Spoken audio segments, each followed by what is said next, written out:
avec un immense honneur que nous vous donnons la parole pour débuter votre conférence, Monsieur Mélenchon.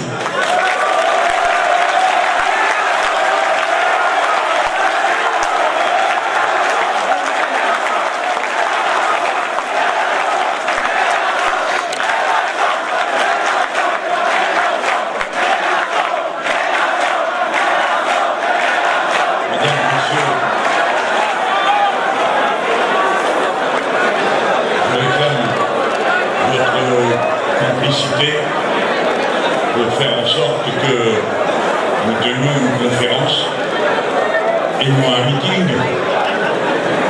Je voudrais, par mes premiers mots, remercier les maîtres, femmes et hommes, nos chers professeurs, qui sont les transmetteurs de savoir, à qui vous devrez, jeunes gens, d'une manière ou d'une autre, votre futur.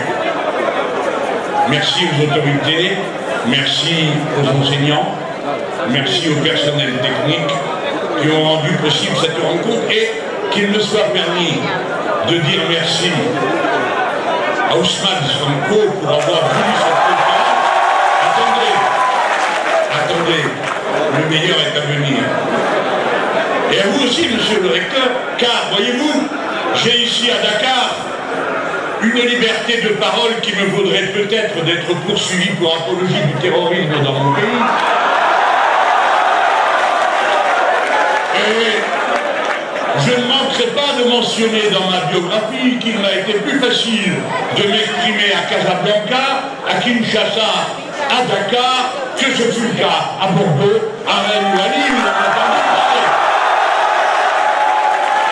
Alors, les premiers mots seront pour confirmer les raisons pour lesquelles tant de gens préféreraient que je me taise. J'affirme ici à Dakar avec cette jeunesse que la jeunesse du monde entier est solidaire des Palestiniens massacrés à Gaza.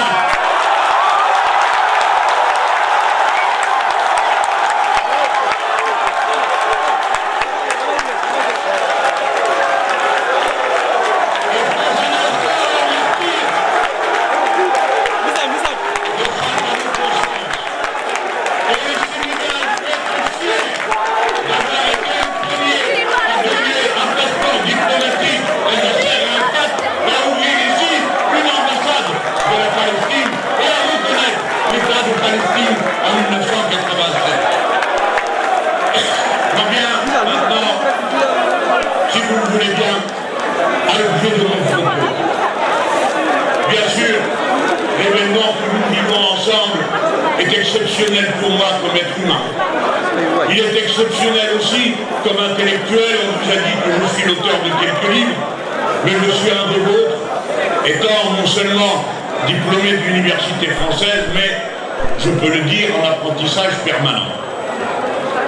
Mais je ne perds pas de vue que ce qui est singulier à cet instant, non pas seulement l'instant où je vous rencontre, vous, dans cette salle, et où je parle aussi à ceux qui sont dehors et que je salue très amicalement, je sais que c'est un moment politique particulier.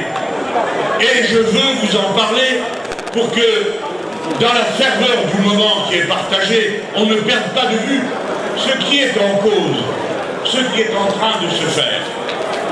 Le moment est historique parce que le Sénégal a ouvert par l'action de son peuple une voie particulière qui est celle de la révolution citoyenne, s'achevant après une résistance populaire payée de mort et de martyrs par une victoire électorale. C'est-à-dire par un processus que nul ne peut contester puisqu'il exprime sous sa forme la plus pure et la plus nette la volonté et la souveraineté du peuple sénégalais. Mais il faudra alors, vous autres tous qui pensez au destin de votre patrie, que vous vous rappeliez à chaque instant que vous êtes composante de l'humanité universelle et composante des Afriques dans leur diversité, car ce que l'on vit au Sénégal, je veux le situer, après la grande vague qui partit dans les Amériques et en particulier dans celle du Sud, en protestation aux politiques de destruction des sociétés par le néolibéralisme. Cet élan à passer l'Atlantique est venu sur le Maghreb à l'occasion de ce qu'on a appelé bien improprement des révolutions arabes, car elles n'avaient rien d'arabe, elles avaient tout du contenu de l'humanité universelle, réclamant les droits simples et élémentaires des êtres humains, pouvoir vivre dignement, pouvoir se lever, pouvoir se nourrir, pouvoir éduquer ses enfants, pouvoir soigner ses anciens. Et dans les deux cas, la vague à un moment ou à un autre a été stoppée. Et c'est à cela que vous devez méditer, vous les jeunes qui êtes l'aile marchande de la révolution citoyenne sénégalaise.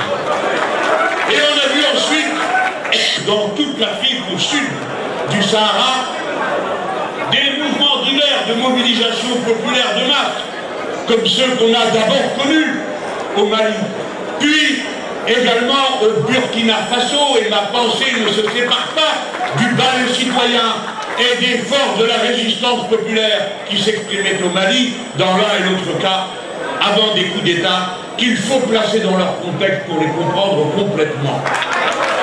Alors,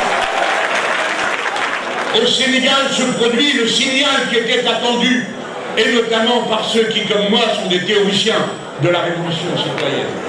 Nous avions besoin, pour notre propre combat, pour le déploiement à échelle universelle de ce que nous entreprenons, nous avions besoin d'une révolution populaire qui a comme moyen l'action citoyenne et comme finalité la citoyenneté, qui s'achève par une victoire électorale. À présent, vous voici rendu au seuil de problèmes très complexes à régler. Bien sûr, ce n'est pas à moi de dire ce qu'il y a lieu de faire. J'ai retenu, naguère d'une présence observée dans ce même lieu, l'art inutile de donner des leçons. Et comme vous, j'avais été sidéré qu'un représentant de mon pays se demande si l'être africain était entré dans l'histoire au moment où peut-être lui allait ressortir. Et pas seulement lui, politiquement, mais lui, dans le sens de ce qu'il exprime, et quand même, on se met là de faire des leçons à la démographie africaine au moment où les Européens feraient mieux de se préoccuper des causes pour lesquelles ils sont aujourd'hui, dans cette génération, en deçà du seuil de reproduction de la société. Bref, que l'Europe va vieillissante avec à peine 25% de sa population de moins de 20 ans, tandis que chez vous, elle est de 50%. Alors l'observateur le plus superficiel, qui connaît le moins de choses sur la vie, c'est au moins une chose, c'est que le futur s'écrit dans la jeunesse. Et bien sûr avec l'aide des conseils des plus anciens, mais s'écrit dans la jeunesse. Si bien que la jeunesse du monde est donc sa dynamique. Et pour nous Français, quelque chose d'assez particulier. Non, non, ne vous inquiétez pas, j'ai plus de métier que vous, jeune homme, dans cette archive.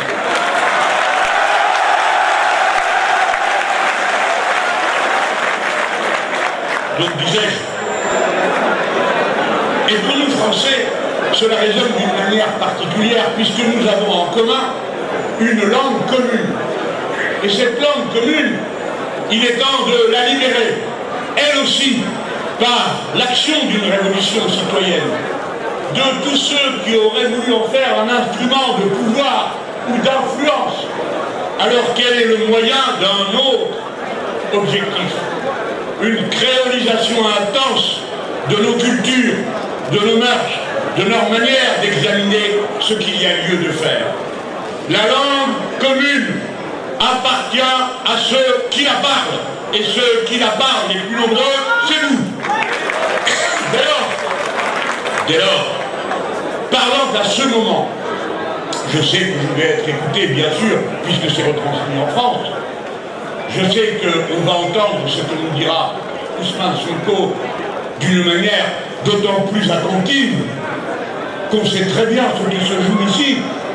Et dès lors, la responsabilité intellectuelle qui est la sienne, à la tête du PASTEF, le mouvement, qui, en quelque sorte, exprime la révolution sénégalaise.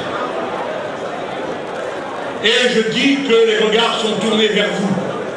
Je vous parle en ami, je vous parle en frère. C'est la première fois qu'à l'occasion d'un de mes déplacements, des gens dans la rue à Paris m'interrompent pour me dire « Alors, vous allez voir son cours ?»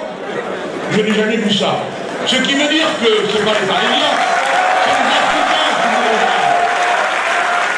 Et notre devoir, à vous, les plus jeunes, aux autorités et à nous, qui sommes vos amis et vos partenaires, est un devoir de dignité dans l'action et dans sa conduite, de manière à ce que nous soyons un encouragement à l'action des autres, et non des repoussoirs parce que nous commettrions l'erreur de jugement hâtif, d'impatience qui ne se maîtriserait pas, ou bien de regarder le pouvoir en attendant qu'Ousmane Sonko règle tout, alors que bien sûr, il va tout régler, mais seulement si vous vous y mettez.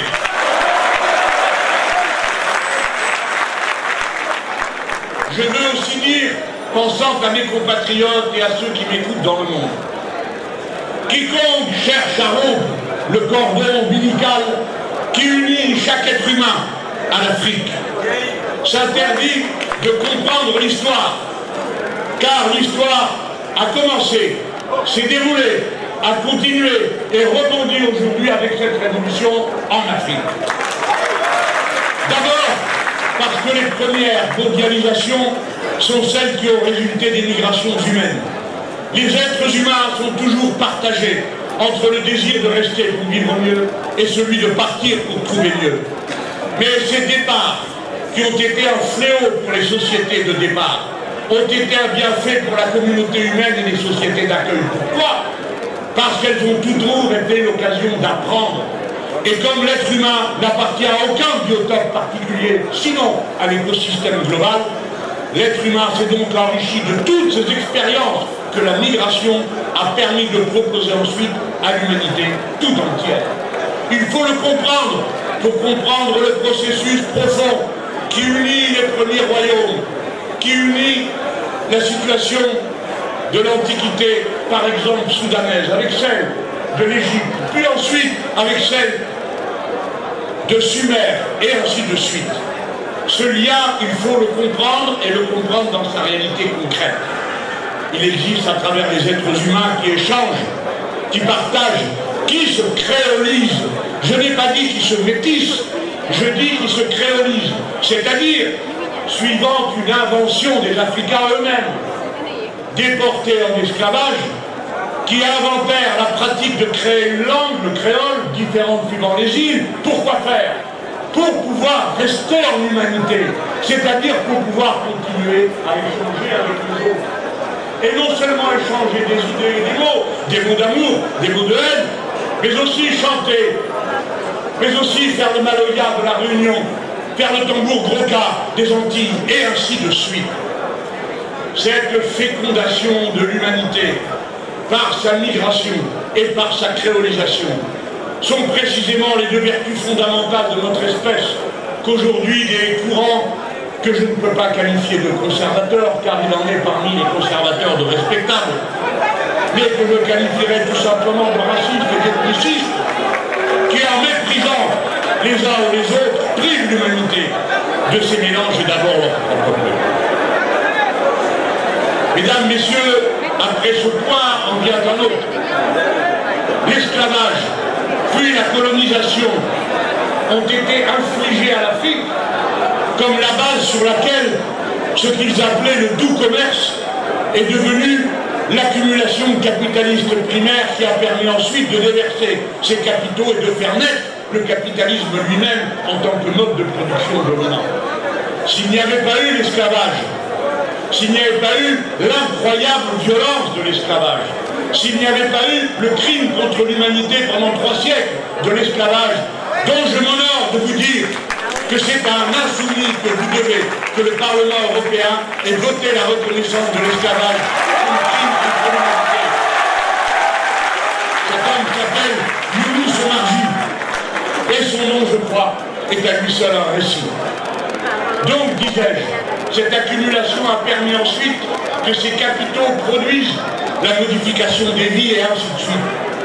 Jusqu'au point où le capitalisme étant devenu le mode de production dominant, il a bien sûr une histoire, il a changé à plusieurs reprises. Et à quoi bon répéter les catéchismes du siècle précédent? Mettons-nous à l'heure et comprenons que lorsqu'il a commencé à lutter pour de bon, eh bien c'est en Afrique qu'il a fait cette expérience les plus pitoyables, je veux dire les politiques d'ajustement structurel qui ont ruiné des États à peine naissants et qui ont ensuite propagé à la planète entière les méthodes qui avaient été expérimentées si brutalement sur les peuples d'Afrique. Par conséquent, il n'est pas une étape dans laquelle vous n'ayez été directement impliqué en première ligne de ce qui se passait dans l'histoire qui ensuite s'est répandue. C'est pourquoi je forme le vœu, à l'inverse, qu'au moment où vous entreprenez, vous autres Sénégalais, cette révolution citoyenne, elle ait la même capacité de propagation du bonheur qu'hier il y eut la capacité de propagation du malheur.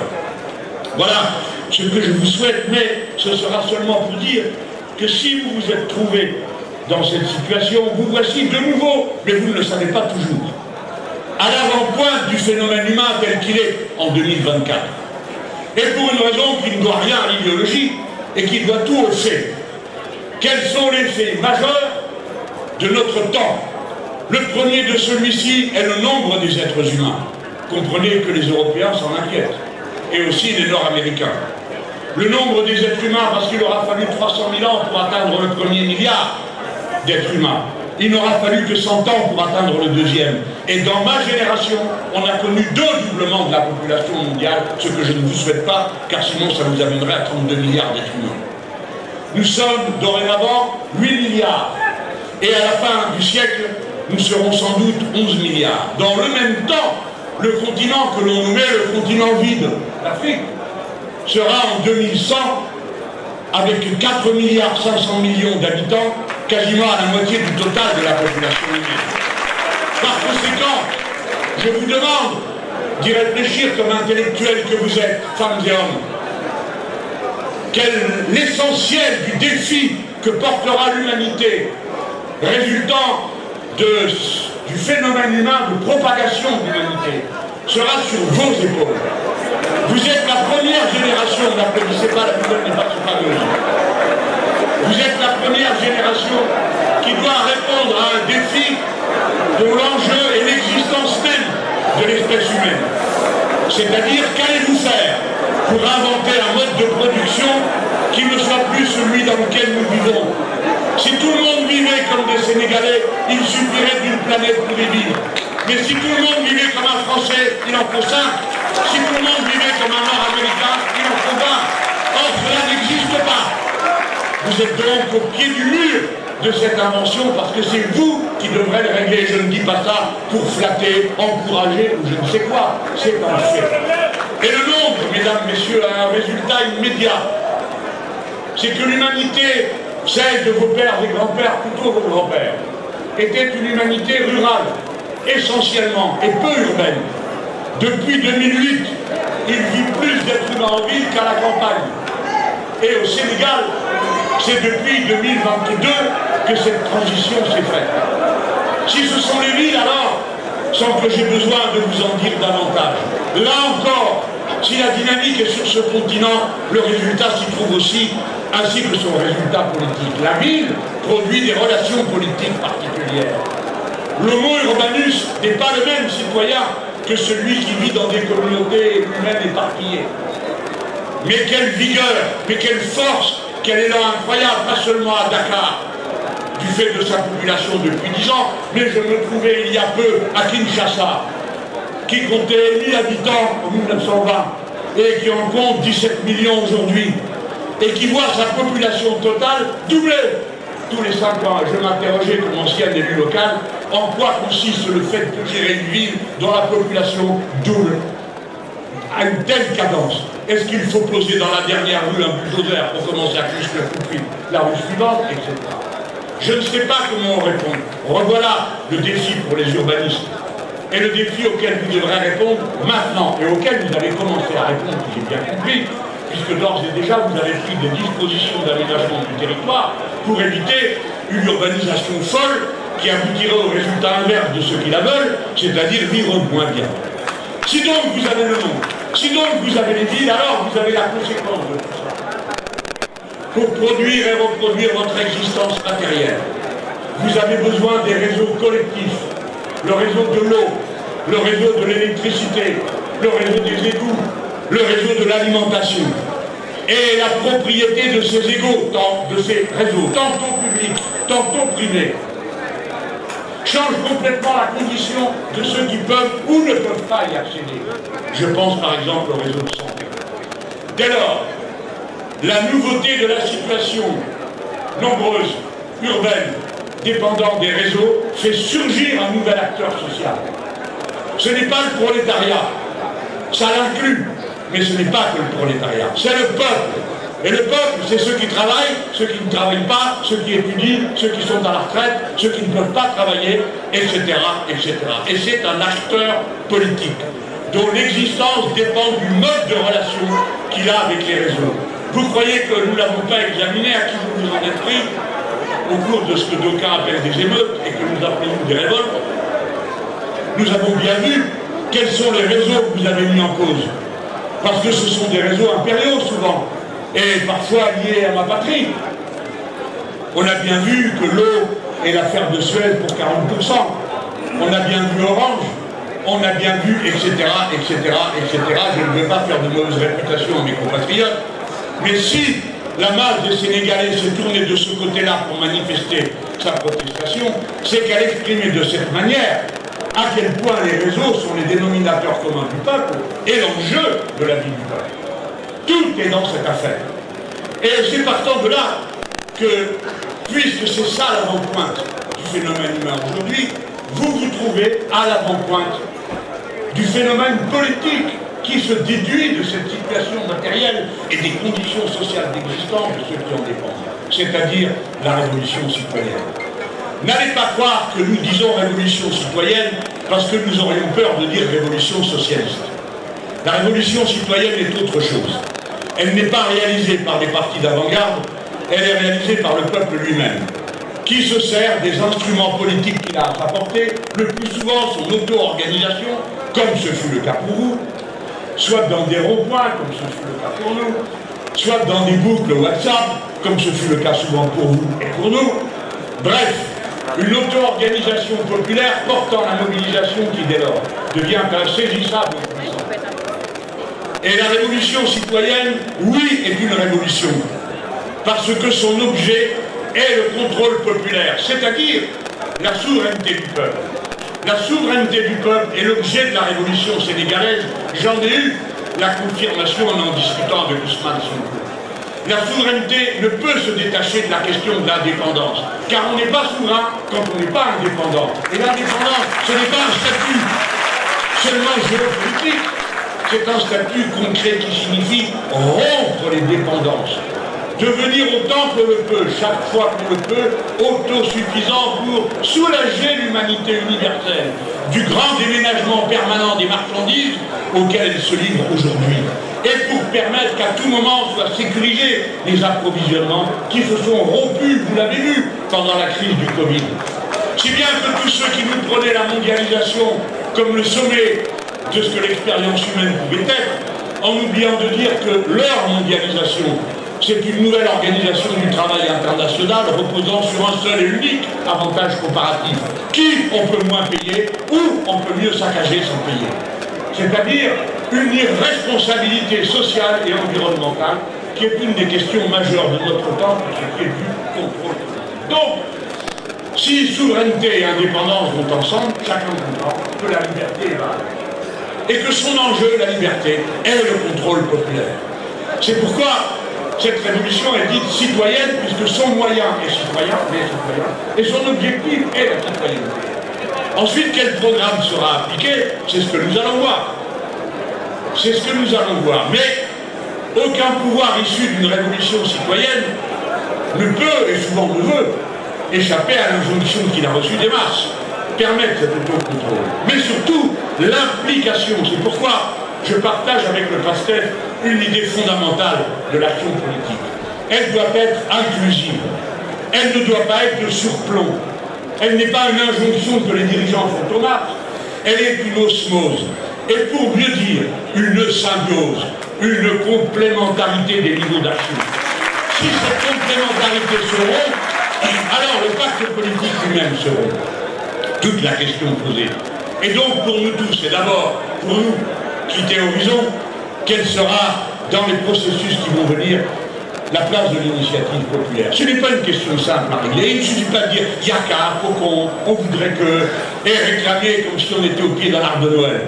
Il s'agit de s'impliquer, d'intervenir et de trouver les formes qui permettent de rendre cette insertion inclusive pour la patrie tout entière.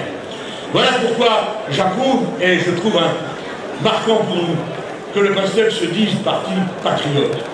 Car voyez-vous, l'idée de nation est née dans mon pays. Mais à l'époque, elle voulait dire nos royaumes. Elle voulait dire le peuple. Et le mot a été récupéré. Si bien qu'à la fin, la nation est devenue le prétexte à la barbarie. Elle a donné le nationalisme. Mais le patriotisme, ce n'est pas le nationalisme. Le nationalisme, c'est la haine des autres. Le patriotisme, c'est l'amour des siens. Et en cela, les deux concepts, aujourd'hui, se posent. Mais c'est évidemment le statut de citoyen qui règle tout. À partir de là, si vous êtes dans une révolution citoyenne, et vous êtes dans une révolution citoyenne, alors il s'agit de déployer, je ne vais parler que de la partie la plus simple pour moi, puisque je suis français, c'est-à-dire que je ne suis pas sénégalais, à moins que vous décidiez de me donner une carte d'identité. Pour l'instant, ce n'est pas le cas. Et je crois que vous n'avez pas besoin de moi pour trouver des bonnes idées. En tout cas, on peut les partager. Si indépendance, souveraineté et liberté sont liés avec la citoyenneté, alors il faut que dans l'arène internationale, on voit surgir une nouvelle politique. Une politique réellement non alignée. Et une politique réellement non alignée, ça ne veut pas dire être neutre. Ça ne veut pas dire je ne m'occupe pas de ce que vous faites. C'est l'inverse. Ça veut dire je me mêle de tout, mais sur la base des mêmes principes tout le temps. C'est-à-dire le contraire de ce que font les Européens et les États-Unis d'Amérique. Qui font des leçons à la terre entière sur les droits de l'homme, la démocratie et le reste, et qui ensuite se dépêchent de regarder ailleurs pendant qu'on massacre des milliers de gens dans une région du monde comme jamais on l'a fait depuis les génocides précédents. Ne perdons pas de vue qu'il en faut les moyens intellectuels. Et le premier des moyens intellectuels est de rompre avec l'idéologie qui a pourri toute la fin du XXe siècle.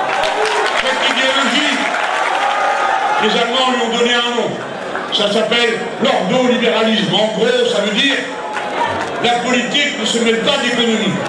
Car l'économie serait l'objet d'une autorégulation spontanée par la main invisible du marché qui réglerait tout. Tant et si bien que les politiques de tous les États ont consisté pour l'essentiel à défaire toutes les règles. Et que tous les libéraux qui ont été au pouvoir sur un programme libéral dont ils se sont réclamés, à commencer par le prédécesseur, ici même, dans ce pays, tous les libéraux qui n'avaient que le mot liberté à la bouche ont tous fini comme des brutes, comme des gens qui persécutaient leur propre peuple. Pourquoi? Parce que ceux qui veulent que le marché s'exprime spontanément passent leur vie à déréguler.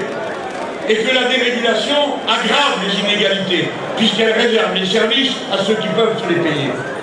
Donc l'action de l'État consiste à tout défaire. Et on attend que le marché le remplace. Naturellement, ça ne se produit jamais. Ce qui le remplace, c'est le pillage. Et contre le pillage, les peuples très vite se mettent en mouvement pour des raisons qui n'ont rien d'idéologique. Ils veulent manger, laver l'affaire, ils veulent boire, ils veulent se soigner, ils veulent éduquer leurs enfants. Et cela suffit à faire des révolutions. Il n'y a pas besoin de programme plus compliqué que celui-là. Et voilà comment, à chaque fois, cela finit dans des répressions qu'on n'imaginait pas. Dans mon pays, comme dans bien d'autres. Et si je mentionne mon pays, c'est parce qu'il n'est pas avare de donner des leçons aux autres sans se soucier de savoir ce qu'il fait lui-même. Je voulais le dire devant vous, avant de vous dire, vous avez sans doute la responsabilité à ce moment. Compte tenu du fait que toute l'Afrique vous regarde, compte tenu du fait que ce que vous dites compte pour tout le monde, comme je l'ai vu à d'autres moments sur le continent latino-américain, vous avez une responsabilité singulière, qui est de proposer une direction dont vous faites la démonstration. Toute l'Afrique attend et regarde cela. Et en matière de relations internationales, vous pouvez être ceux qui vont faire naître un nouvel internationalisme. Non pas celui qui va répéter, qui est nécessaire, la lutte contre les impérialismes. Évidemment, cette question est toujours d'actualité. Mais il faut faire surgir, à côté de la volonté de contrôle sur les conditions dans lesquelles se produit la production et l'échange, qui est absolument indispensable, il faut faire surgir aussi une attention singulière à ce qui est de la production intellectuelle, spirituelle. Et vous autres Sénégalais, si vous faites le même parcours que moi, vous finirez par aller un jour ou l'autre regarder ce que racontait Senghor sur le style, parce que si on peut le discuter comme homme politique, comme penseur, il a eu quelques intuitions absolument extraordinaires qui peuvent être encore d'actualité. Et parmi celles-ci, quelque chose qui est fondamental. Oui, l'être humain est un être social. Oui, il doit produire et reproduire les conditions de son existence matérielle. Oui, c'est vrai. Les conditions de production de l'existence matérielle déterminent des rapports sociaux et des rapports de domination. Mais les êtres humains sont des êtres de culture et ils ne peuvent être des êtres sociaux qu'en étant des êtres de culture, c'est-à-dire faisant transiter leurs relations sociales à travers des rites, des chansons, une langue, des costumes, des cuisines, des musiques, bref, tout ce qui fait cet à côté que dédaigne le plat matérialisme absurde des libéraux qui naturellement n'a rien à voir avec le matérialisme philosophique dont pour ma part je me réclame. En tout cas, cette double vigilance, c'est elle qui peut faire l'objet non pas de grandes déclarations que l'on ferait, d'affirmations de concepts. Cela est toujours utile, car les idées mises honnêtes permettent de penser honnête. Mais ce dont nous avons surtout besoin, c'est de programmes concrets. Dans mon pays, le mouvement insoumis n'existe que par son programme, puis par le mouvement qui accompagne ce programme. Pouvons-nous avoir un programme pour un nouvel internationalisme? Ce pourrait être, on pourrait l'appeler nouvelle... Je ne vous entends pas, là. Un nouvel alternationalisme. La seule réponse de ces deux mouvements. Je vous rejoins, président Sonko, comme vous m'avez dit, qu'il était temps de se préoccuper des productions comme l'intelligence artificielle et son contenu. Ah mais si vous voulez, j'arrête tout de suite. J'ai mal interprété, je n'arrive pas à interpréter les signes à cette distance. Je sais que c'est dur, hein, ça fait chaud. Donc disais-je, la production intellectuelle est en soi un enjeu. Tous vous avez entendu parler de l'intelligence artificielle. Tous vous avez entendu parler de ChatGPT. Eh bien, mesdames, messieurs, ChatGPT apprend en anglais. ChatGPT traduit le reste et vous propose, à partir de cette traduction, bien sûr, la traduction et la démonstration de l'universalité de l'être humain. Mais il existe d'autres systèmes. Les chercheurs du CNRS en ont mis un au point, il s'appelle Blom. Mais lui, il apprend 46 langues, dont une dizaine de langues africaines. Et bien sûr que c'est un enjeu de savoir comment rendre l'information, car cela détermine comment ensuite elle va sortir et dans quelles conditions elle va être traduite. Car la traduction, c'est aussi à la fois l'universel et le fait qu'on ramène à un socle commun.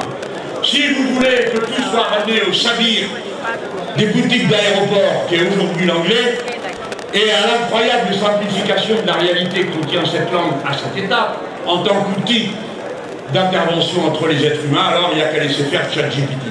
Mais si l'on veut que l'intelligence artificielle soit réellement une intelligence humaine, il faut qu'elle prenne en compte la diversité humaine elle-même. Or de cela, il n'est jamais question. Il faut que cela soit. De même, la propriété des savoirs scientifiques ne doit plus pouvoir être privatisée. Dans mon pays, jusqu'à 1959, il était interdit de déposer un brevet sur un vaccin. Il faut donc que soit porté comme une cause commune politique, je ne dis pas par les États, bien sûr par les États, mais par les militants, par les partis politiques, le fait que nous réclamons l'accès libre à tous les savoirs scientifiques de toute l'humanité. Parce que, voyez-vous, c'est à ce prix que la culture cumulative des êtres humains peut se diriger dans le sens du progrès. Sinon, la culture cumulative ne sera rien d'autre qu'une addition de segments et de compartiments de propriété privée de savoir, dont ceux qui ne peuvent se les payer seront définitivement privés. Si nous voulons que le savoir soit un bien commun, comme doivent l'être absolument, radicalement, les biens communs comme l'air, comme l'eau, puisqu'aucun d'entre vous, aucune d'entre vous ne peut s'en passer.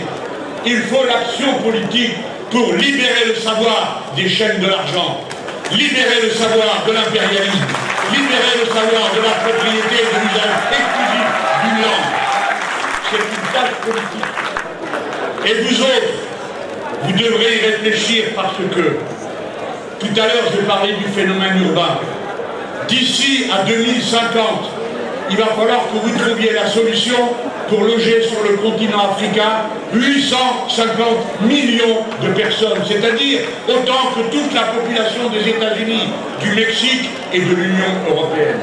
Et cette incroyable population, elle a d'abord comme premier devoir, premier besoin, le besoin humain fondamental, la transmission du savoir. Le savoir que la famille transmet, bien sûr, et donc les conditions de la socialisation familiale qui dépendent de beaucoup de conditions matérielles dans la vie en ville, mais également la transmission intellectuelle. C'est par millions et millions qu'il vous faut scolariser des jeunes gens, par millions et par millions qu'il faut vous les amener jusqu'au niveau de l'enseignement supérieur où vous avez l'honneur et le bonheur aujourd'hui de vous trouver, vous qui m'écoutez. Car sans savoir, il n'y a pas d'issue à la crise. La crise de l'humanité se résume à la crise du contrôle des citoyens sur leur société. Il n'y a pas de solution au fait que le changement climatique étant commencé, et puisqu'il est irréversible, alors il va nous falloir inventer tout, de A jusqu'à Z, de la nouvelle condition humaine avant la fin du siècle. C'est le message qu'avant tout je veux vous faire passer. Mais politiquement, nous ne sommes pas non plus à croire que nous vivons seulement dans le choc des idées. Il y a le choc des puissances et des rapports de force sociaux et financiers. Dès lors, je crois qu'on peut aller dans la direction dans laquelle les Chinois un temps nous ont proposé d'aller. C'est-à-dire que le monde soit dorénavant bénéficiaire d'une monnaie commune et que le privilège de la monnaie commune ne soit pas abandonné aux États-Unis d'Amérique qui en font l'usage que vous savez, qui est d'imprimer des billets tant et plus et d'avoir pour principale activité économique en vue l'économie de guerre. Il faut qu'on puisse avoir une monnaie commune. Et j'ai noté que parmi les premières dispositions prises par le gouvernement en place et par son Premier ministre, il y avait la demande de participer aux BRICS. Les BRICS, c'est un autre ensemble que le G7 des maîtres du monde. Mais c'est un autre ensemble qui économiquement pèse dorénavant au moins autant qu'autrefois on appelait l'Occident du G7. Alors je comprends, je partage l'idée que pour maintes nations, le monde va mieux quand il n'y a pas qu'un seul maître. Car on peut jouer des situations. Et il n'y a aucune honte à le dire. Après tout, qu'a fait l'illustre général de Gaulle chez nous, sinon cela, en reconnaissant la Chine, en reconnaissant l'URSS, etc. Et ça ne faisait pas de lui un bolchevique ou chevelé. De même peut-on penser que vous ne serez pas des amis d'un néolibéralisme simplement parce que vous siégerez dans la même institution que des pays qui le sont. Mais en même temps, je veux solennellement mettre en garde contre une illusion. Ce n'est pas parce que l'on trouve une alternative au maître qu'il faut l'embrasser avec la passion aveuglée qui ne conduit qu'à des désastres. Le monde est à réinventer. Et chaque pays compte dans cette réinvention. C'est pourquoi je pense que, modestement mais efficacement, le PASTEF et la France insoumise peuvent, sur deux continents, faisant la jonction avec les Amériques et puis avec les mouvements sociaux de l'Asie, qui sont liés à nous aujourd'hui par un dialogue permanent, mettre en place une sorte de forum pour un nouvel altermondialisme, qui fasse ces propositions au monde. Car quand des États les font tout seuls, ils n'y arrivent pas comme on y arrive quand on a les opinions avec soi. Ainsi, quand l'Équateur et l'Afrique du Sud ont voulu mettre au point un cadre légal obligeant les entreprises à avoir une responsabilité juridique, sociale et environnementale, il aura suffi que les États-Unis d'Amérique boycottent et que l'Union européenne se mette en retrait pour qu'à la fin, il ne se passe plus rien. Ça ne se passe que s'il y a des opinions politiques mobilisées, s'il y a des peuples mobilisés, et si l'objectif de la révolution citoyenne donne à voir sans cesse qu'il n'a pas l'intention de dire à chacun comment il doit vivre, mais qu'il a bel et bien l'intention non seulement de changer les conditions sociales, mais aussi de changer les conditions culturelles et intellectuelles du monde entier pour en faire une humanité qui soit une humanité intervenante, une humanité citoyenne. Je vais maintenant conclure en me faisant un instant sénégalais. Alors j'ai fait une pile de citations. Comme j'ai dû replonger dans Senghor, j'ai retrouvé les liens qui l'unissaient à des penseurs qui me sont chers. Et je me suis demandé si j'allais vous donner du Bergson, connu des étudiants en philosophie du moins. Je vous propose d'abord Bergson et ensuite une sénégalaise. Bergson sur une phrase, mais qui manifeste tellement le besoin d'une pensée ouverte parce que le monde reste en devenir ouvert. Le déterminisme qui est à l'œuvre dans la nature, bien sûr qu'il y est, n'est pas un déterminisme linéaire. Les professeurs de sciences de cette université le savent. C'est un déterminisme probabiliste. Et on aurait gagné du temps si on avait écouté Condorcet quand il s'en est aperçu. Mais cette phrase que j'ai trouvée chez Bergson, qui correspond si bien à sa pensée d'un monde sans cesse ouvert, en même temps que déterminé. Il dit, le futur, ce n'est pas ce qui va arriver. Le futur, c'est ce que nous allons faire. Réfléchissez bien à la portée de cette phrase, car ensuite il vous faut la vivre avec la détermination sénégalaise. Fatou Ndiom, femme de lettres.